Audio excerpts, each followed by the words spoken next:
السلام عليكم ورحمة الله وبركاته. كم جرتن كبجمتوتا أفجالتمتوني هردفتوني برسيسا أوروما الحمد لله يعني نجاكوت نجاينك يهنجار الله هنك بجارا بك جرت مرة سناكو دعوتك يا فيديو الركن كيسة وان هارا وان أجايباتني والسن برسيسا إني اسمالي حالا نمو واتسابي كيسن إنسن هردفتوكو سالبما تفرع بيكو دندسن إنسن برسيس يعني قوتمان قوتتي أبا فديو هاتو ويچودا نما جروهن تو واتسابي كيسن إنسن هردفتوكو ويچودا فيتنجال دي تسناتو جارتي تسناتو يوكين رياتو أبا فديو هاتو تي guutumaan guututti nama waatsaapbii keessan yeroo hunda waatsaapbii keessan isin hordofu haala beekuu dandeessan isin barsiisa. Hayyee daawwattootaan kiyya gama barumsaatiin darbuun duratti warroonni YouTube chaanaala keenyaaf haarawwataa tan baga nagaan dhuftan jechaa barumsa dabalataa argachuudhaaf chaanaala keenya sabskiraayib godhachuun dagatinaadha. Yeroo sabskiraayibii gootan barumsuun asirratti dabarsinu guyyaan nama dura akka isin bira ga'uuf mallattoo notifikashinii sana kilikii to'adhaa achi booda ool kajettoon irra kaayyaadhaadha.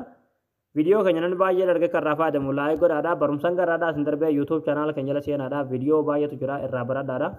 Egaa gabanumaan hanga barumsaan dabarsaa hanga xumura video kiyyatti obsaan afaana turaan hordofaan sinin jira.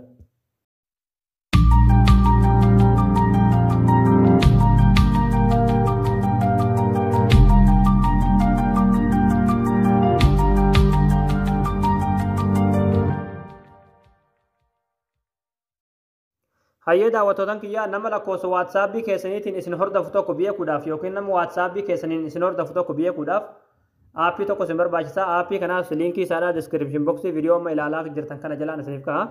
Liinkii asirraa argatan jechuudha. Liinkii irratti kilik gootanii. Hayyee daawwattootaan kiyyaa achi booda yeroo liinkii irratti kilik gootan haala kanaa weebsaayitii kanarra isin fida. Achi booda suuta asirra gadanii buutanii. Asirra gadi buutaniituma jechuudha. As jalatti kinoo daawulood kan jedhu jira kan qalama diimaadhaan barraa'ee irratti kilik ni gootanii. Achi booda laatoon kan pilaastorii keessa hin fide jechuudha. Egaa nan buufadhe waan qabuuf buusuun irraa hin eegamu jechuudha. Isin buufattanii yeroo buufattan ofirratti kilik ni gootanii. Achi booda haala kanaan barbaadu eegala. Ni obsitanii jechuudha hanga isiniif barbaadu.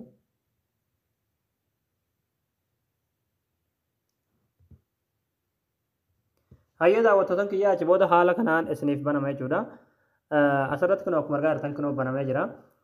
Yoomiyan yaani guyyurraa nama waatsaapbii keessan isin hordofu beekuu yoo barbaadan yookiin lakkoofsa waatsaapbii nama isin hordofu san beekuu yoo barbaadan jechuudha. Asirratti abdeet kan jettu ni gartee irratti kilik ni gootan jechuudha.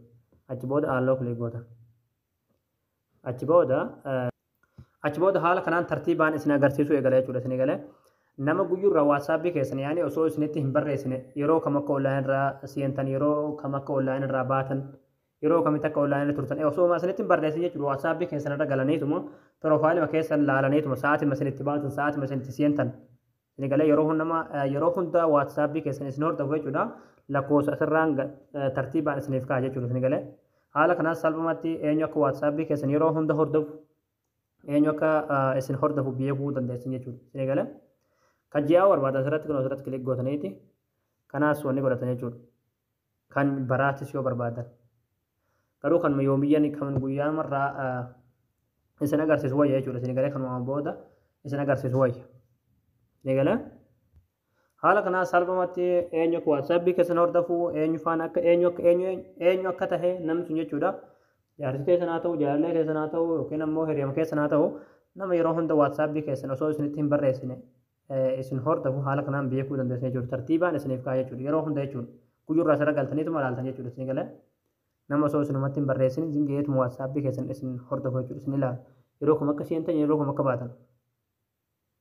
Isin garuu jedhame haala kanaan aappii kana buufadhaatti aappiin kun aappii hedduu tokko bareedaa ta'edha. Itti fayyadamaadhaan isiniin jira. Egaa daawwattootaan kiyyaa isinii gara jeesan abdii qabaa barnoonni keenya har'aadhaa asirratti raawwataa barumsa dabalataa argachuudhaaf chaanaala keenyaaf haarawaa ta'an sabskiraayib gootanii maatii keenya ta'uun dagatinaadha. Viidiyoo keenyaas namni baay'een argee kan raafaatimu laayik godhaadha. Barumsa biroo sana golti deebinutti waan hordoftaniif galatooma.